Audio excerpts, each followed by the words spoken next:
back at it again, and I came across this video of Vivek Ramaswamy. I think on his YouTube channel. If you don't know who Vivek Ramaswamy is, he's actually running for president currently as a Republican. I think he's only polling at like 1% though. But he says something that is very, very interesting in this video, and I wanted to share this with you guys and give my reaction to it. Because I thought this was a really, really interesting conversation here. This is a clip with, I forgot the chick's name on CNN. I'm sure a lot of you guys will recognize her. But anyway, if you guys want to support the channel, first off, hit that like button.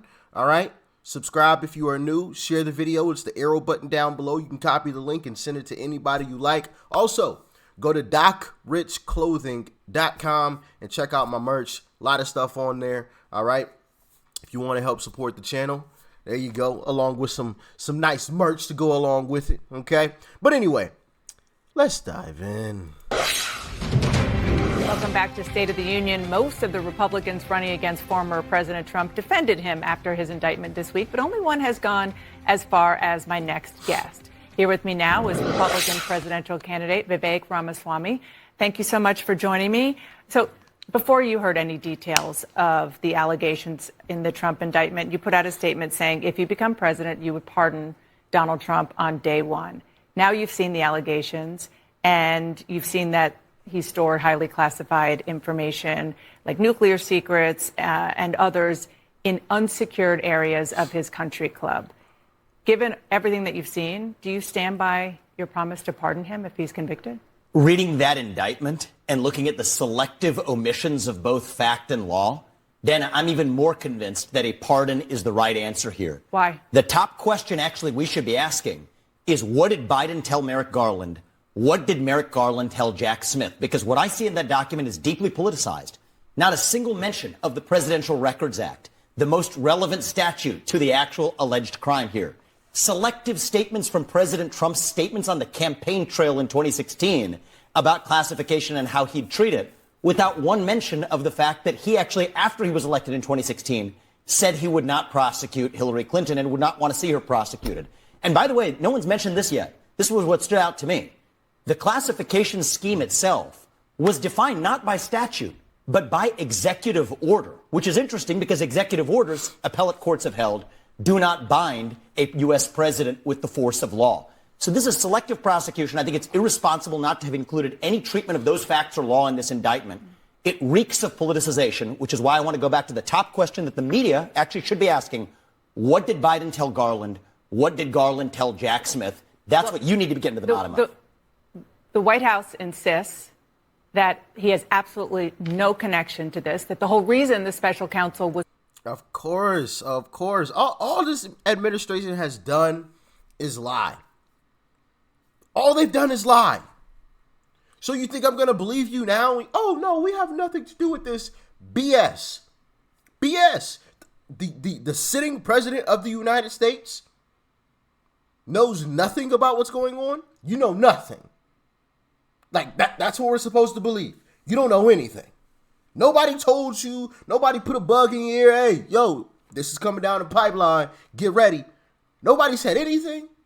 Come on, let's be real. You know, like, it doesn't take a rocket scientist to figure that one out. You know, just come on, stop it with the nonsense. You're insulting my intelligence. Come on, man. Put in place is to take it out of politics. But I want to read something. I want to read something that Bill Barr, President Trump's own attorney general, said just this morning on another network. He said, quote, if even half of it is true, speaking of the indictment, then he's toast. It is a very detailed indictment, and it's very, very damning. This is the former president's own former attorney general. I think we have to be able to draw a distinction between bad judgments. I would not have made the judgments that President Trump made. It's a big part of why I'm in this race, is I think that I would have made different judgments than Trump made. What would you have done differently? Well, I would not have taken those documents with me, and I would have returned them on demand, because that would have actually set up for a much more constructive discussion. But there's a difference between a bad judgment and breaking the law. And when especially the federal police apparatus conflates the two, that's a threat to liberty for everyone, not just President Trump, but every American, where every misjudgment is treated as a violation of law. What really matters is the relevant law, including, by the way, how Judge Jackson interpreted the Presidential Records Act in 2012 in the Clinton sock drawer case. Not a single mention of the most relevant statute in that document means that indictment is a politicized document. That's why I want to get back to the bottom of the politics behind it. And I recently learned about that whole situation with you guys, actually, just the other day. Just the other day. The Clintons have already been through this twice. Twice. First with Bill, then with Hillary. Nothing happened. Nothing. Everybody's good. But all of a sudden, Trump, horrible, terrible, no good, very bad person. He needs to go to jail for the next 200 years. Come on, man. Really? Really? Stop it. And I've seen some people say some things. Some things. Like things that I can't say here. If they lock Trump up, yeah. I'm not advocating for anything. I'm just, saying this is what other people have said. What I've seen other people say. If Trump gets locked up, there will be a lot of angry people. I'll say that. That's about as far as I feel comfortable going with what I've heard people say. They are yeah. Anyway, I'm sure y'all can read between the lines there. Okay. Not saying I agree with it. Not saying what I mean. Okay. I'm not advocating for anything. All right. Listen. Don't shoot the messenger, all right? I'm just relaying what they said. It's not what I said. That's what they said. Okay? Need transparency there. According to the indictment, quote, the classified documents Trump stored in his boxes included information regarding defense and weapons capabilities of both the United States and foreign countries, United States nuclear programs, potential vulnerabilities of the United States and its allies to military attack, and plans for possible retaliation in response to a foreign attack. So we are talking about very, very sensitive information, which, again, Trump allegedly stored in a bathroom, ballroom, in his bedroom. Is that more than just... That is surrounded by all types of security, including the Secret Service. Mar-a-Lago is not a regular little spot. You know what I'm saying? So when she says that, it made it sound like, oh, yeah, just some regular little place. You have the Secret Service. Security cameras. All types of security around Mar-a-Lago. Like, that's not just a regular home just on your residential street. Come on now. Let's be real here. Bad judgment? It's very bad judgment, no doubt about it. So you do have issues with that? I do, if those allegations are true. By the way, the reason we have a court of law is, and I am personally deeply skeptical of everything in that indictment. So I will not believe it until we actually see it aired in a court of law. And the reason I don't believe it, Dana, is the selective omission of a bunch of other facts that should have been in that indictment. A treatment of a bunch of other statutes that are relevant to this alleged crime that were mentioned nowhere, that I personally have no faith whatsoever in those vague allegations. So if those are true, yes, I think that's reflective of very bad judgment. I'm skeptical that it even is true. But the bottom line is we cannot conflate a bad judgment with a violation of the law. And that's what it's at. And we should note, as you know, when an indictment in order to get an indictment, it has to be approved by a grand jury. What they taught us in law school is that you can get a grand jury to indict a ham sandwich. Just on principle, do you think... You notice how he called her out and she just tried to move on up? Nope, can't win that one. They taught us in law school, you can get a grand jury to indict a ham sandwich. That means nothing. Oh, well, I love it. Just let's just move on to the next thing. I can't win that one. Get a grand jury to indict a ham sandwich. Just on principle, do you think it would be a mistake for the Republican Party to nominate somebody who is facing serious federal criminal charges? Look, I'm in this race to win this race because I think we need to move forward as a country. I think we go forward with the agenda if we're grounded in first principles and moral authority.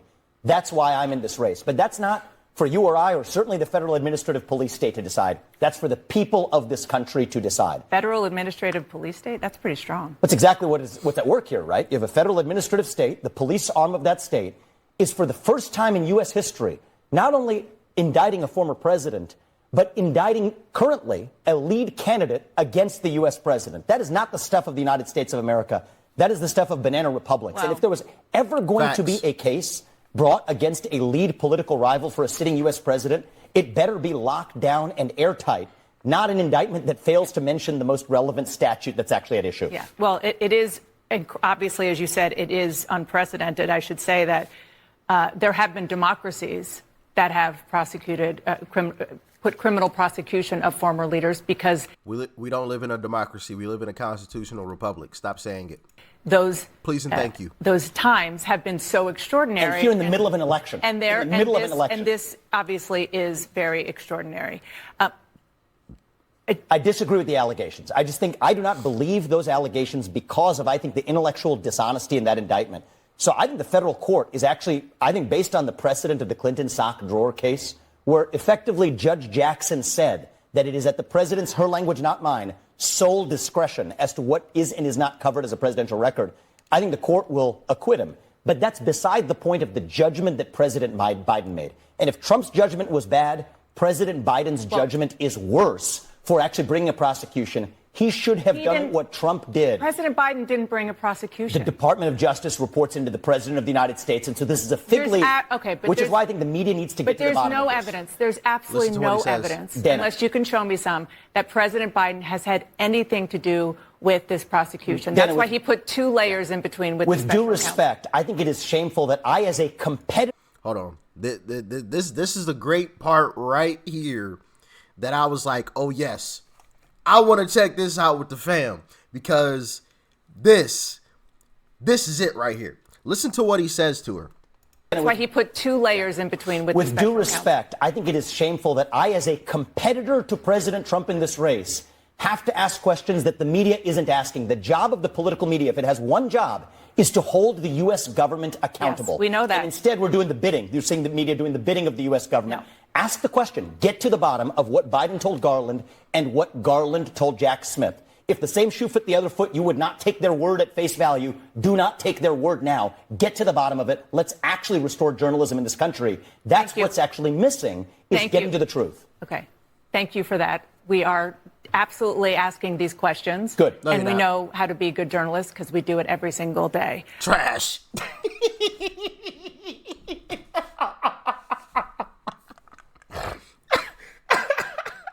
You know, I don't mean to be disrespectful, but I'm so sick of these people lying. I'm so sick of it. I'm so sick of it. And shout out to Vivek Ramaswamy because he said something. What he said there was really, really important. Was really, really profound. It's a shame that a competitor of this man that he is losing to by a country mile, by a landslide, Vivek Ramaswamy, he can't even see Trump in the polls. He's not even close.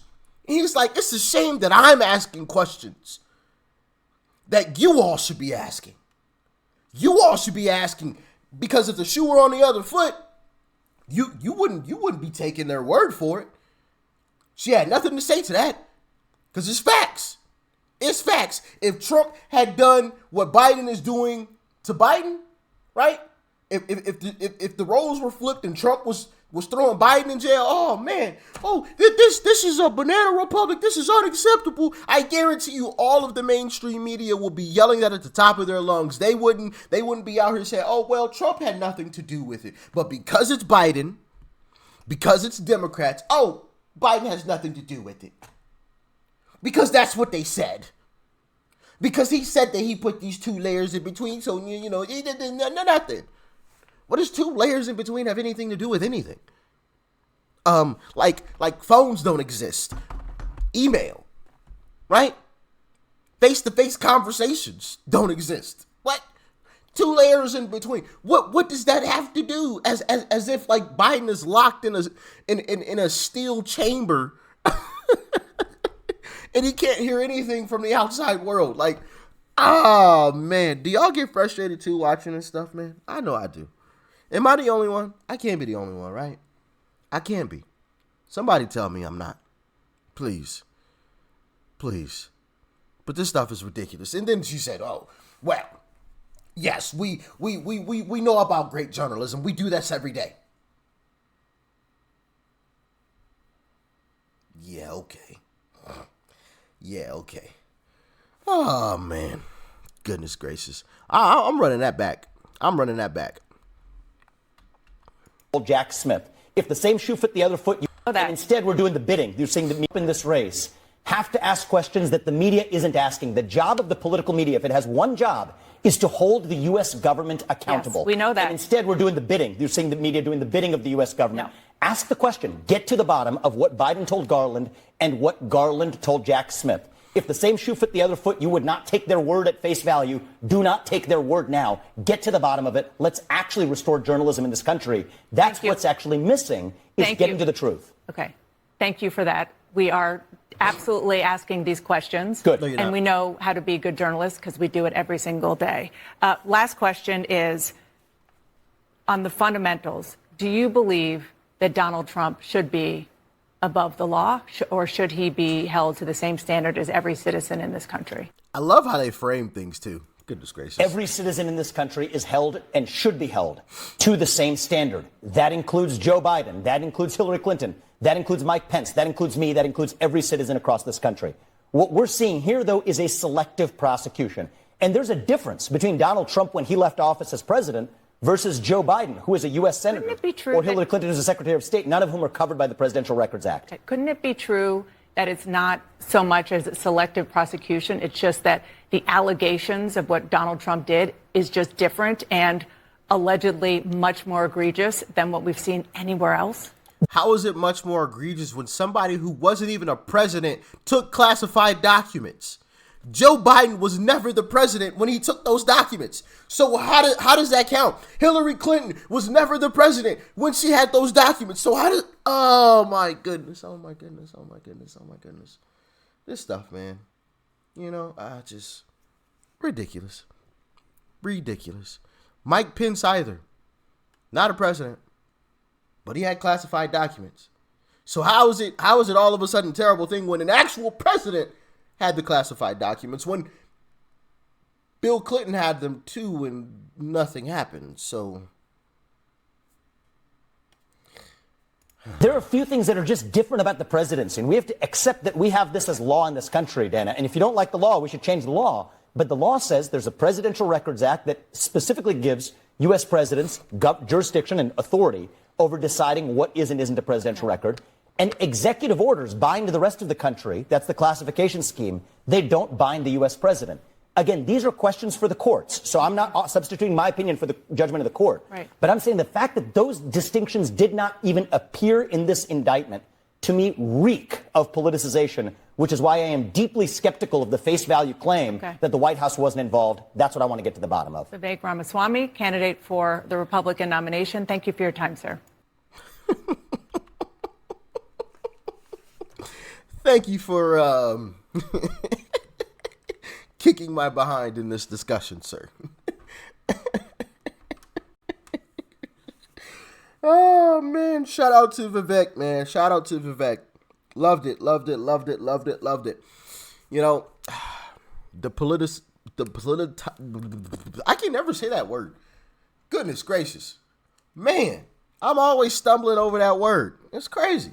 But anyway, what's going on is absolutely insane, man. It really is, And I feel bad for Uncle Trump, Just every single day there's something new. Oh, this over here. Oh, that over there. And, oh, you got to fight this battle today. Got to appear in court on this day. Here goes another claim. Somebody's claiming something from 20 years ago. Here we go. It's just nonstop. And, I think a lot of America is watching this play out, and it's really changing their minds on who they want to support. I want to say I saw some new polls, a new poll yesterday. Where did I see that at? I can't even remember what I was looking at, but Trump went up in the polls once again. Allegedly. I can't say that with 100% certainty, but the poll that I did see yesterday, he was up in the polls even more than he was before. Went up again.